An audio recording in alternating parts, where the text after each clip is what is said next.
Hey there folks! Today I want to share with you a tale that has been around for more than 1,500 years, the story of chess. I know, you're thinking, chess? That game that old people play? But trust me, the history of chess is fascinating, and it has some surprising twists and turns that will blow your mind. So, let's start at the beginning. The game of chess has its origins in India around the 6th century AD. The earliest form of chess was known as chaturanga, which means 4 divisions, in Sanskrit. It was played on a board that had 64 squares, just like the modern game, but the pieces were very different. Instead of the familiar king, queen, rook, bishop, knight, and pawn, chaturanga had 4 different pieces: the elephant, the horse, the chariot, and the foot soldier. Yeah, you heard that right, elephant and chariot. Can you imagine playing a game of chess with those pieces? It's like a mix of Candyland and Warhammer. As the game spread to Persia, it evolved into a game called shatranj.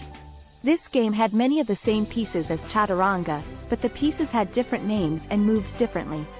For example, the elephant became the bishop, and the horse became the knight. The game also introduced a new piece, the queen, which was called the vizier in Persian. The queen was initially a weak piece that could only move 1 square diagonally, but over time it became the most powerful piece on the board. From Persia, the game continued to spread, eventually making its way to the Islamic world and then to Europe.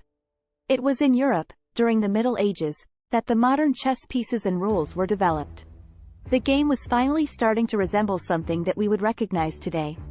The pawns could now move 2 squares on their first move, and the queen had gained her full range of movement.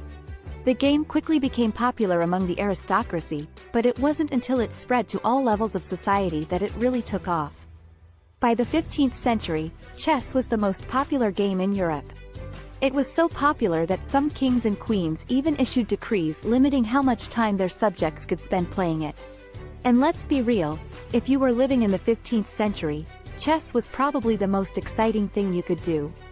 I mean, what else were you going to do? Watch the grass grow? I'll take chess over that any day. But chess wasn't just a game for the masses.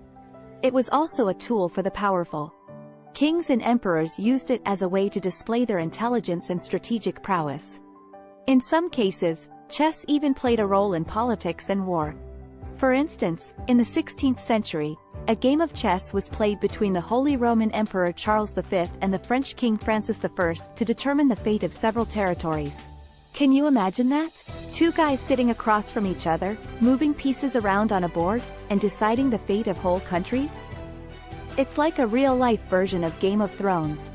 And during the Cold War, the United States and Soviet Union used chess matches as a proxy for their political tensions. Yeah, you heard that right. The fate of the world was decided by a game of chess. Maybe if we had played more chess and less war, we'd be living in a different world today. And there you have it, folks. The fascinating history of chess, from its humble beginnings in ancient India to becoming a global sensation. It's amazing how this simple board game has endured for over 1,500 years and continues to captivate people to this day. So, if you haven't already, be sure to give chess a try. With its endless possibilities for strategic thinking and mental exercise, it's no wonder why so many people love this game. And don't forget to comment below with your thoughts and experiences with chess. Also, be sure to hit that like button and subscribe to our channel for more awesome content like this. And of course, don't forget to ring that notification bell, so you never miss out on our latest videos. Thanks for watching, and we'll see you next time.